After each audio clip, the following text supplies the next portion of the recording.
King of Kings. It is what it is. I'm the king. Hello guys, this is Trep, the king. There we go, I like that intro. Right, okay, so today, again, I've just released another video, but I'm going to try and get a few out today. I'm going to talk about white socket mods. You may have noticed on your armour there is a space for both a coloured mod, and on some of your items, such as your hands, you get a white socket mod. The white socket mods are tactical mods which you can buy from your base mainframe. Once you've got your base, which came with the new DLC, if you've got Legendary or you've bought the DLC, you'll be able to buy some different trinkets and upgrades. I use the supply drop as my trinket. That basically drops a supply drop that heals, restores power, and gives increased damage output and power over time as well. It's pretty good, especially if everybody's got one. You can pretty much be constantly putting them down, one person at a time. The group can run through them and everyone's got full power, full health. Very useful. Okay, but these are the ones we're going to be talking about to do, the tactical mods at the bottom.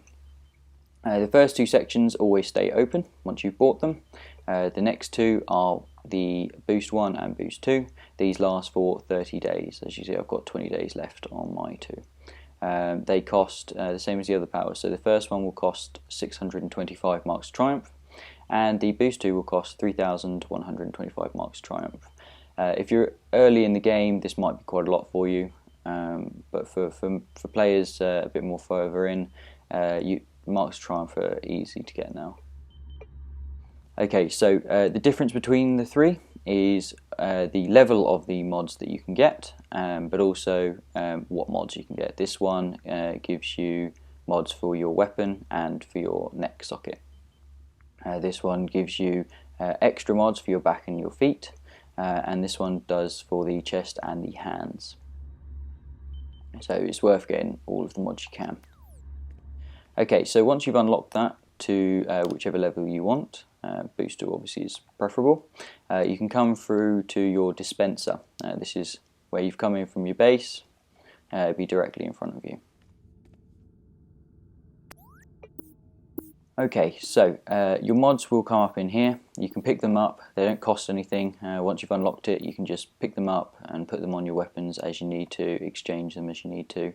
They all have different effects, and you've got multiple mods for each part. So like for the weapon, we have a few different ones that we can use. Okay, depending on your role, you're going to choose a different one. If you're a troll, you're going to be wanting to get extra power.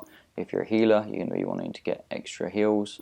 If you're a DPS, you want to be getting extra damage, and tank, you're obviously going to be wanting to absorbing more damage. They're pretty good. This one I used in PvP as well, to just give you a bit of extra protection. Okay, so I'm going to be going through the ones that I use as a DPS, just because obviously that's what I do mostly.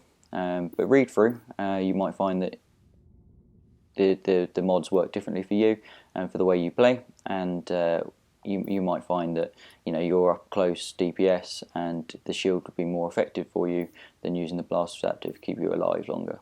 If that's how you play, give it a go. They don't cost anything, so you can buy a couple and swap them out mid alert or mid raid if you want to. Okay, so for the weapon, I use the blast adapter as I said. This gives you extra damage to your target and 5 other targets every 60 seconds. Then we go down to the neck mod. My loadout is based on might, so where is it? Here we go. So I have this one, escalating might. This basically boosts my might by 87 for 8 seconds each time I hit a power, up to 3 times. So if I hit 3 times on my powers, I'm going to get 87 extra might each time, which stacks. This increases your damage a lot because you're going to be using your powers constantly.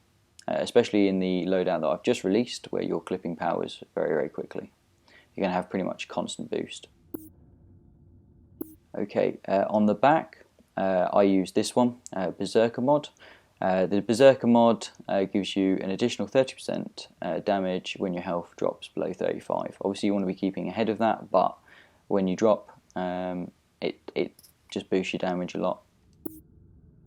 Okay, so that's the back mod. On the feet, I either use the one that equals to my precision, 25% extra damage, but my precision is high, but not the highest now because I'm might based. So I actually use the explosive block. If I'm having to block and I'm getting that close to an enemy, I want them away from me, really. This basically, if they hit you, they could have a chance of being knocked back, and they can't get up for an extra second, which gives you a little bit more time to get away or get healed. And you might want to use one of these if you use any of the powers in your movement trees. Okay, the chest mod. There's quite a few. This is probably the best mod in the games, these chest mods. I use the core strength mod, which gives me an extra 10% damage bonus as a DPS. So, you know, all my damage is going to be 10% better because of this one mod. Another mod that you might favour is the maximum power pull.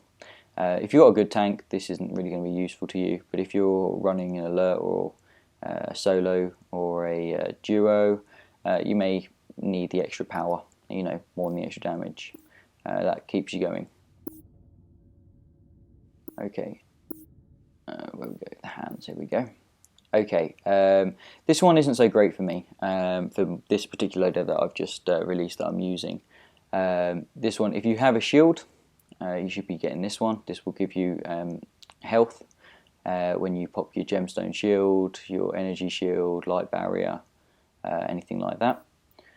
Enduring damage is the one that is the mod that I use on my first loadout that I released with the tactical blast. Is it tactical blast? Can't remember the name of it now. Tachyon Blast, that's the one. Because that gives you an extra 60%, gives you the 60% damage modifier, and this stops that from being overwritten by the lesser powers. So you're going to be keeping up that 60% bonus for 20 seconds after using that power. So as you go round and you're using it in your rotation, you're going to be keeping up a pretty much constant 60% buff to all of your damage.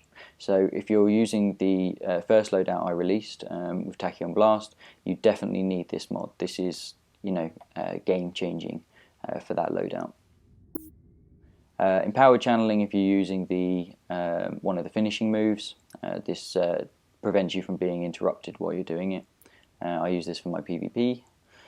And stealth, that's not really useful to us. This one is again weaponized rating equal to 25% of your might, and an additional 5% hit chance while smashing with weaponized objects. So that's what I'm using at the moment. Weaponization is just, you know, obviously might's more useful to me at the moment, so that's why I'm using that one. I don't really notice much with that, but it's worth getting. And that's pretty much your mods. All you do is you buy one of your mods. They come into your box in your inventory like this, and you literally just apply them to the correct ones. So this is a hands mod. I've already got the same one on there anyway. I can put it on there and just replace the mod. You can replace them as many times as you want. There's no limit, and you know, they don't cost anything. So, you know, just bring them with you if you need to. You know, so mighty hands there. That's better for me for this loadout. So I'm just going to change that over. There we go. Hasn't cost me anything. I can go and get as many as I want out of my dispenser.